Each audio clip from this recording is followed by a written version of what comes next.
Hello friends, welcome back to dream veg food. ఇవి వచ్చేసి మొక్కజొన్న పొత్తుడి విత్తనాలు అనమాట. అంటే కంకులు ఒలిస్తే కానీ ఈ విధంగా విత్తనాలు వస్తాయి. దీంతో గ్రేవీ సూపర్ టేస్ట్గా ఉంటుంది. ఇది చాలా ఈజీగానే చేసుకోవచ్చు. ముందుగా కంకులను బాగా శుభ్రంగా చేసుకోవాలి. అంటే పైన పొట్టు తీసేసుకుందాము. దాని తర్వాత ఈ విధంగా శుభ్రంగా చేసుకున్న తర్వాత ఒలుచుకోవాలన్నమాట. ఇవి ఒలచడం కూడా ఈజీనే.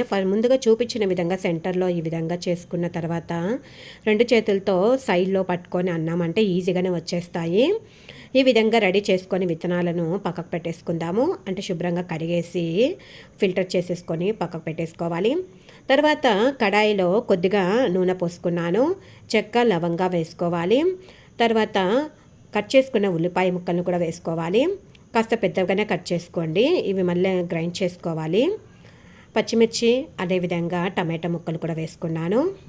వేసుకొని కొంచెము ముంతమాడి పప్పు సోంపు వేసుకోవాలి. సోంపు గ్రేవీలో ఫ్లేవర్ అనేది డిఫరెంట్గా బాగుంటుందన్నమాట. ఒకసారి ట్రై చేసి చూడండి, బాగుంటుంది సోంపు. తర్వాత ఉప్పు వేసుకొని బాగా మగ్గనిచ్చుకోవాలి. మూత పెట్టుకొని మగ్గనిచ్చుకున్నామంటే సరిపోతుంది. ఈ విధంగా మగ్గితే చాలు. స్టవ్ ఆఫ్ చేసేసుకొని పక్కకు పెట్టేసుకుందాము. అంటే ఇవి చల్లారి పెట్టుకుంటే సరిపోతుంది.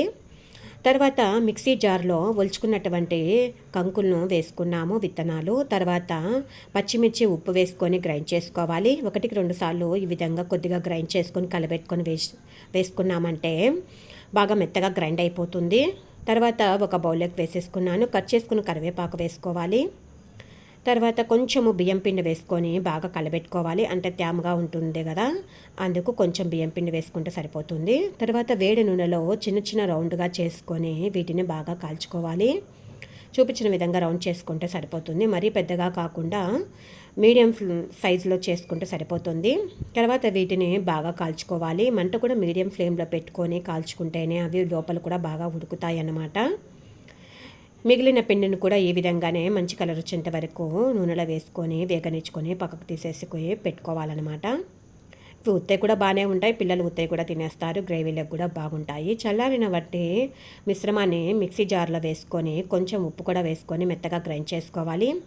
తర్వాత కడాయిలో నూనె పోసుకొని గ్రైండ్ చేసుకున్న మిశ్రమాన్ని కడాయిలో వేసుకొని ఫ్రై చేసుకోవాలి. ఒక 5 నిమిషాల పాటు ఫ్రై చేసుకుంటే సరిపోతుంది. మూత పెట్టుకొని ఫ్రై చేసుకోండి. అల్లం వెల్లుల్లి పేస్ట్ కూడా వేసుకోండి ఇందులో కొద్దిగా. మూత పెట్టుకొని ఫ్రై చేసుకుంటే మనకు ఎగరదనమాట పైన. ఈ విధంగా గ్రేవీ అయిన తర్వాత కొంచెము కారం పొడి, అంటే దానికి తగిన కారం పొడి వేసుకుంటే సరిపోతుంది. ఆల్రెడీ పచ్చిమిర్చి వేసాము, అందుకే కొద్దిగా వేసుకున్నాను నేను. ధనియా పొడి, పసుపు వేసుకున్నాను. తర్వాత 2 నిమిషాల పాటు ఫ్రై అయిన తర్వాత నీళ్ళు పోసుకోవాలి. నీళ్ళు కాస్త కొంచెం ఎక్కువగానే పడతాయి అన్నమాట. అంటే అవి పీల్చుకుంటాయి కదా. ఈ విధంగా నీళ్ళు పోసుకొని తెల్లిన తర్వాత మనము ఫ్రై చేసుకున్న వాటిని వేసేసుకుందాము. ఒక్కొక్క దాన్ని వేసేసుకుంటే సరిపోతుంది. ఇవి వేసుకున్న తర్వాత 5 నిమిషాల పాటు మనము ఉడకనిచ్చుకుంటే సరిపోతుంది. 5 నిమిషాలు అవి బాగా ఉడికిపోతాయి. తర్వాత స్టవ్ ఆఫ్ చేసేసుకు ముందు కట్ చేసుకుని కొత్తిమీర వేసుకుంటే సరిపోతుంది. గ్రేవీ సూపర్ టేస్ట్గా ఉంటుంది. వీడియో నచ్చినట్లయితే లైక్, షేర్, సబ్స్క్రైబ్ చేయండి.